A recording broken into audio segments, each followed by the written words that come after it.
Bom, eu quero compartilhar com você uma palavra hoje, uma reflexão que está lá em 1 Coríntios, capítulo 3, versículo 16. 1 Coríntios 3,16 é um texto muito fácil e você vai sacar na hora que eu estiver aqui falando com você. Na verdade, é uma declaração do apóstolo Paulo falando sobre algo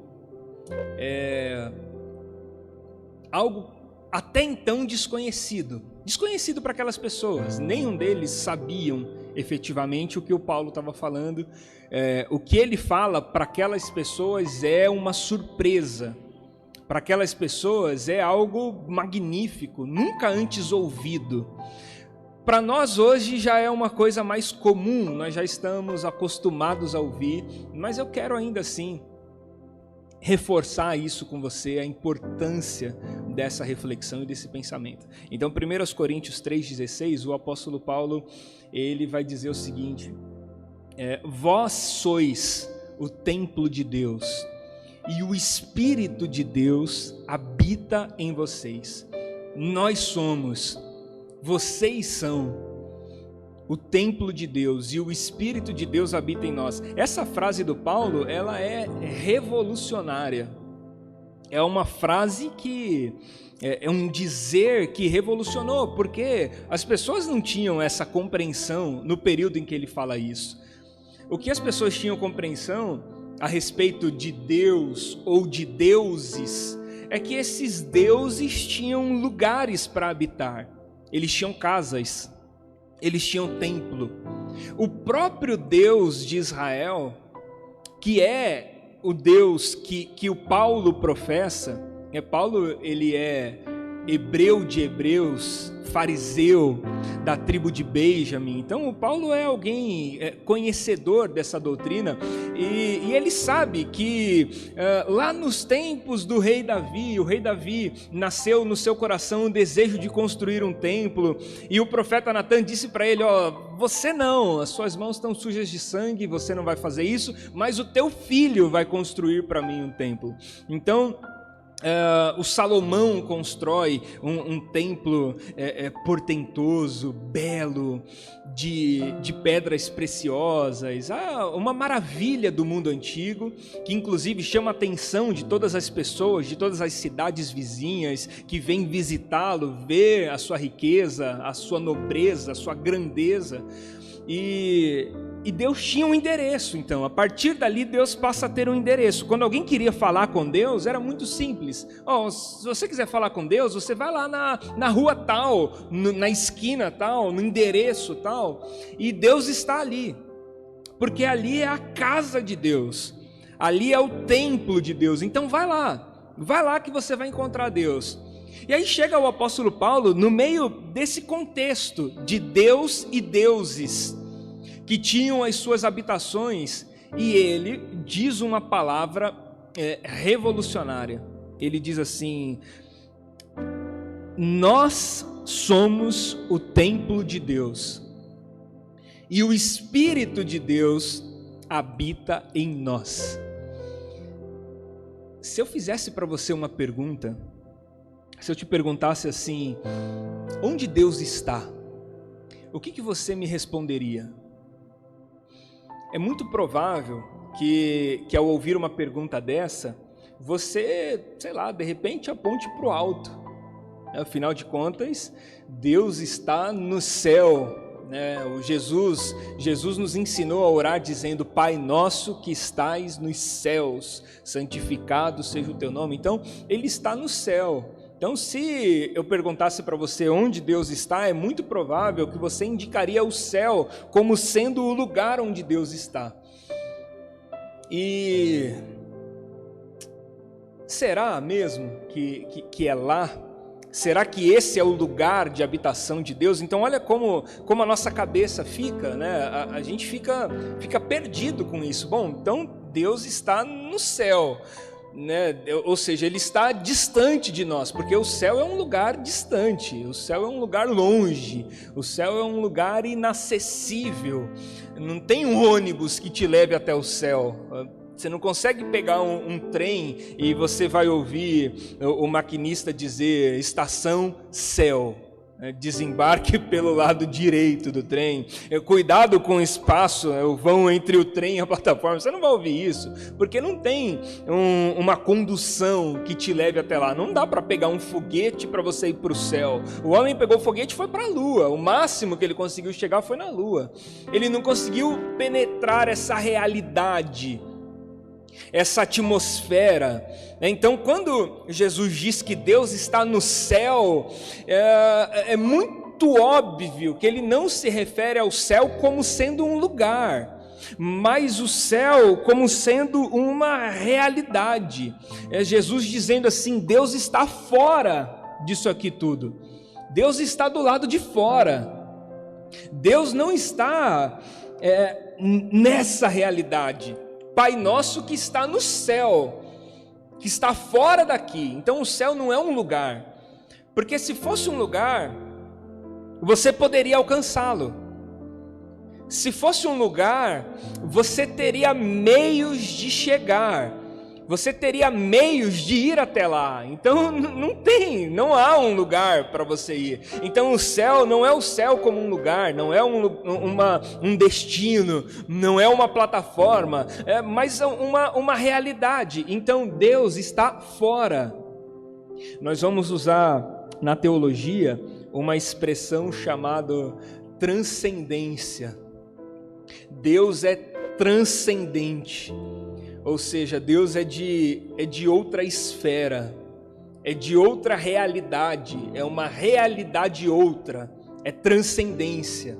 Diferente do homem e de todas as coisas do homem que está na imanência. As coisas do homem que estão aqui, o próprio homem, o próprio ser humano, ele é imanente e Deus é transcendente.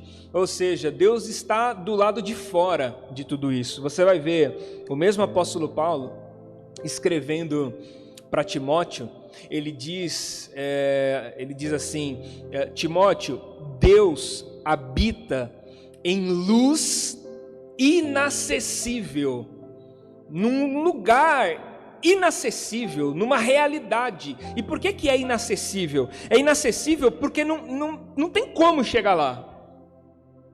Não tem como acessá-la, porque é outra realidade, é outra visão, é outro ponto, outro lugar. Não é aqui, não dá para acessar, não dá para chegar até lá.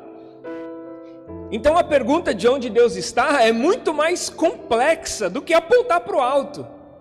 Apontar para o alto, para o céu. Onde é o céu? Por que o céu está no alto? É engraçado, porque aí quando você para pensar, é um pensamento que talvez não te faça nenhum sentido, mas eu pensei nele. Deus está no céu, e você fala isso aqui no Brasil, aí o camarada aponta para o alto, e nós estamos num mundo, né, a não ser que você seja terraplanista, eu acredito que não, mas a Terra é redonda. Então na outra esfera da Terra estão lá os japoneses, e aí vão perguntar para eles, vão dizer assim: japonês, onde que Deus está? E ele vai apontar para o céu. Então um vai apontar para cima, o outro vai apontar para baixo. Que negócio é esse? Então o que é o céu? O céu não é um lugar, é uma realidade. É uma realidade fora da nossa. Deus está fora daqui, fora da realidade humana, fora da realidade imanente, fora do mundo das coisas, fora da categoria das coisas. Deus não é uma coisa a mais nesse mundo de coisas, não é nada disso. E aí vem o apóstolo Paulo escrevendo aos Coríntios e diz: então, esse Deus que está fora, que está em outra realidade, esse Deus transcendente, esse Deus do lado de lá, então, ele agora habita em você. Agora ele tem um lugar de habitação.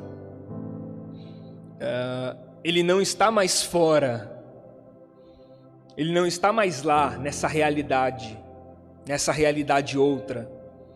Ele habita agora em você. Ele fez de você o seu templo. Ele fez de você a sua casa. Ele fez de você a sua habitação. Então Deus agora mora em você, com você, dentro de você. Ele se manifesta agora através de você, por você. Ele fala agora através da sua voz, dos seus lábios, no seu tom. Ele caminha agora com as suas pernas, com os seus pés. Ele toca agora com as suas mãos. São as suas mãos agora que ele estende. As mãos de Deus agora estendidas são as suas mãos estendidas. Porque agora você é o lugar, você é a habitação, você é o templo. Então Jesus, ele trouxe esse Deus, esse Senhor soberano que nós conhecíamos em outra realidade. Ele trouxe esse Deus para a nossa realidade.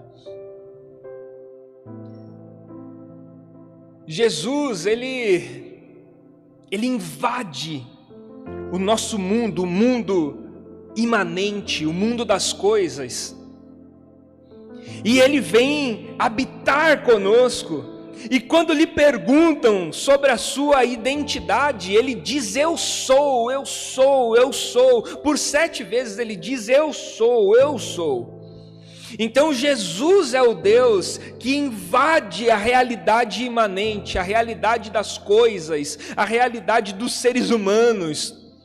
E que agora, quando ele invade essa realidade, ele cria uma ponte, uma conexão entre esse mundo de coisas e o mundo de Deus. E esse mundo de Deus, que ele chama de o reino de Deus, que é um reino de justiça e de amor, esse reino de Deus, esse mundo de Deus, agora está acessível a nós através de Jesus.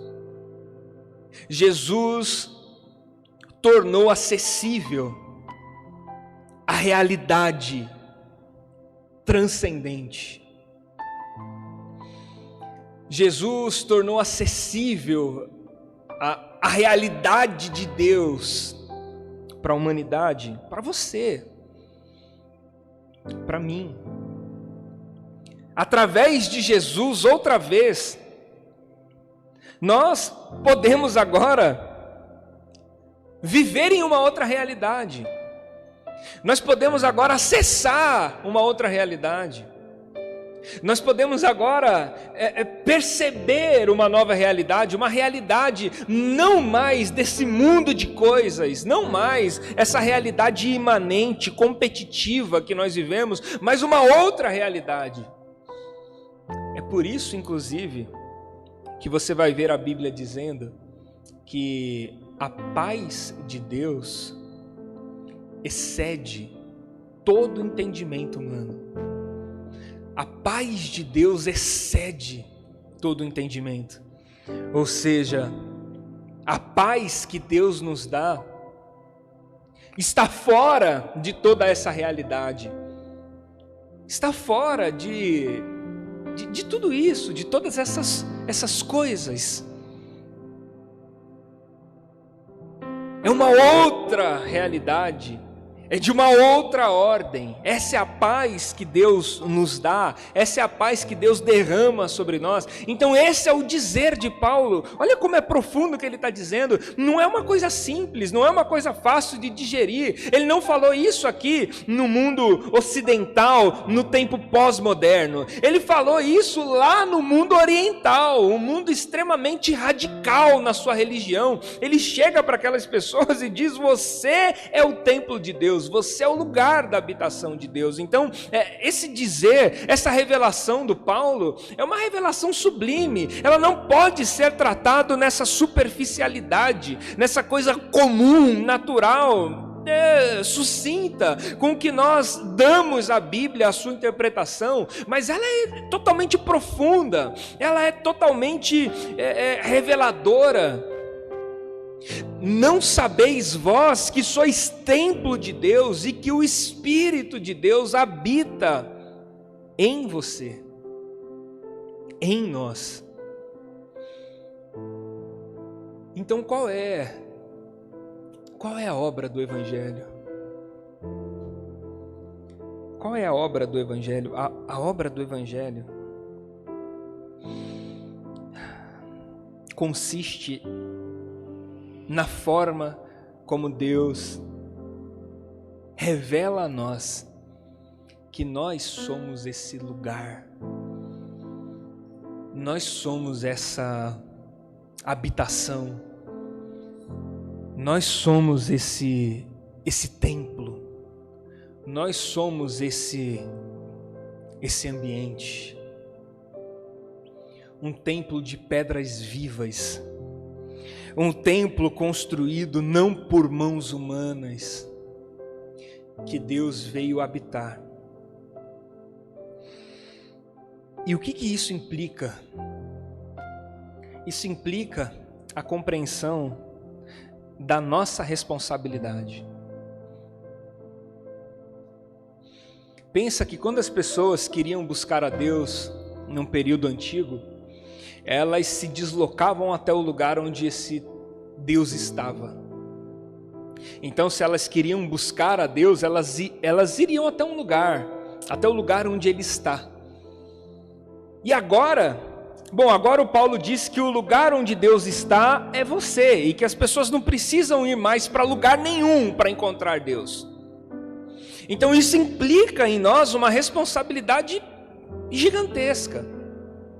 Essa é a dúvida que tinha a mulher samaritana no Evangelho de João, capítulo 4. Ela encontra Jesus, depois de toda aquela conversa, depois dela sacar que ele era um profeta, um grande profeta. Ela diz assim: bom, nós temos uma dúvida.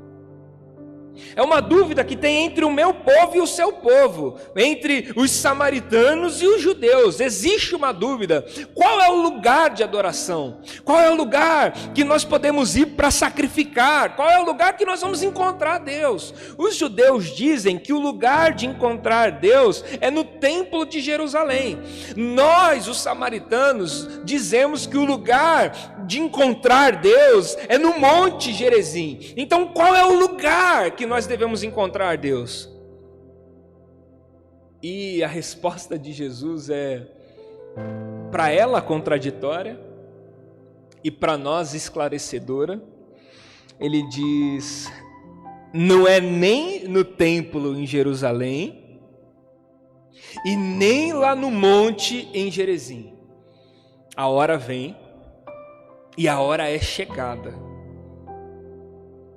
em que os verdadeiros adoradores adorarão ao Pai em espírito e em verdade.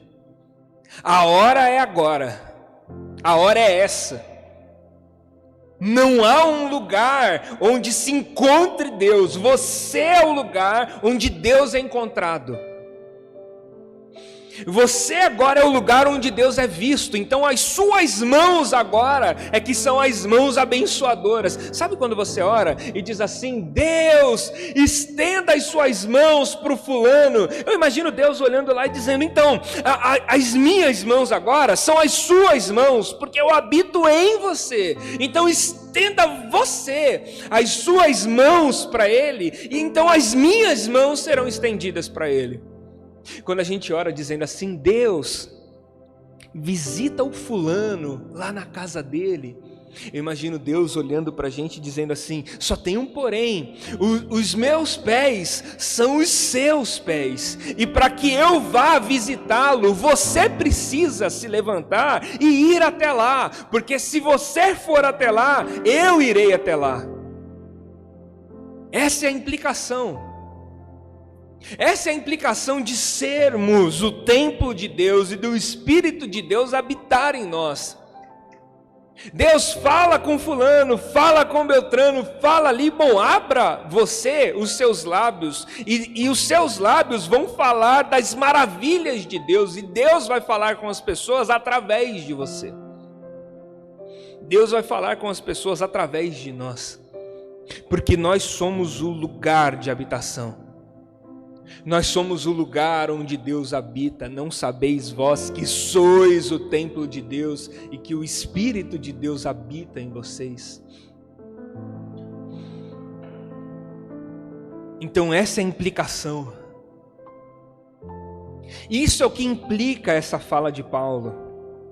A fala de Paulo é uma revelação que te leva a uma responsabilidade incrível, imensurável.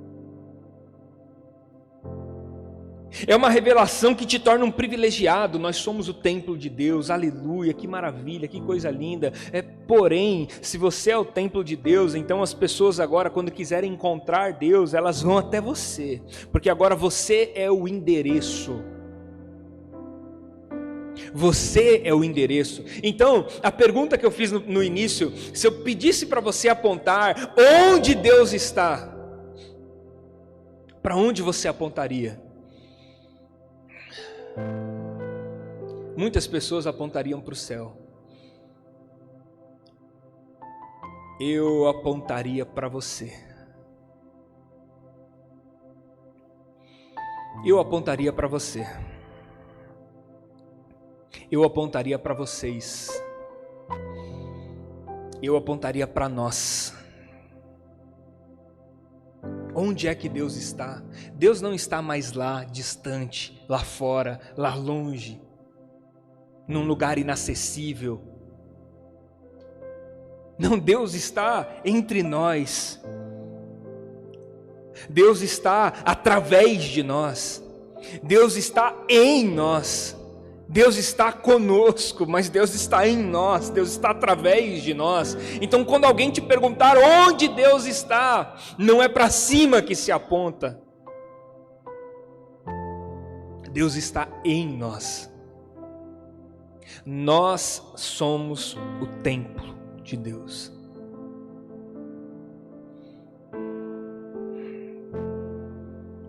Então deixa eu te fazer uma pergunta, para você refletir durante o resto da noite.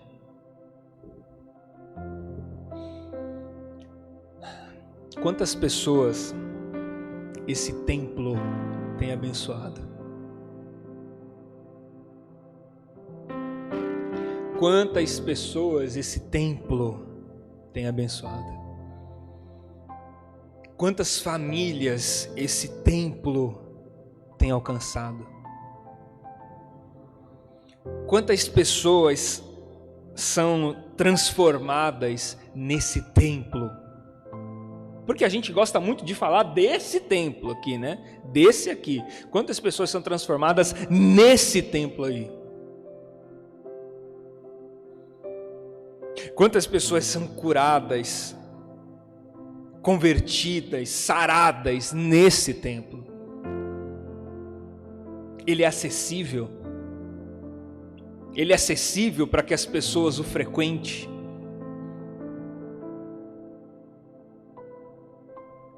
Nós somos o templo. Nós somos o endereço.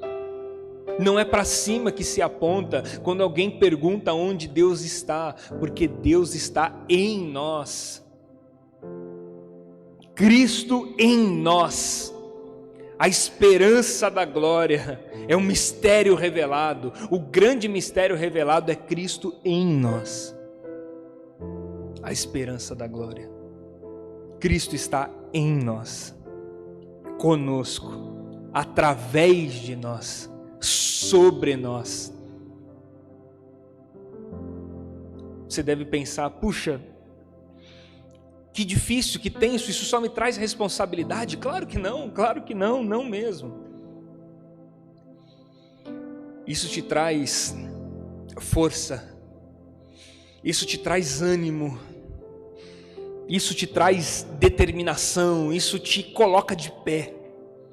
Te coloca de pé porque agora você tem que pensar, bom, se Cristo está em mim, se eu sou o templo em que Cristo habita, em que o Espírito de Deus habita, então o amor de Deus, ele pode se manifestar através de mim, a força de Deus, o querer de Deus. Então não é só o peso da responsabilidade, mas é também o poder de se colocar de pé, a resiliência que há nesse nome, a grandeza que há nesse nome. Tudo isso é manifesto através da nossa vida. É por isso que a gente segue em frente, é por isso que nós ficamos cansados, oprimidos, abatidos, mas nunca destruídos, porque o Espírito de Deus está em nós. É por isso que nós enfrentamos tantas dificuldades e não paramos em nenhuma, porque o Espírito de Deus está em nós. É por isso que nós passamos a noite inteira chorando,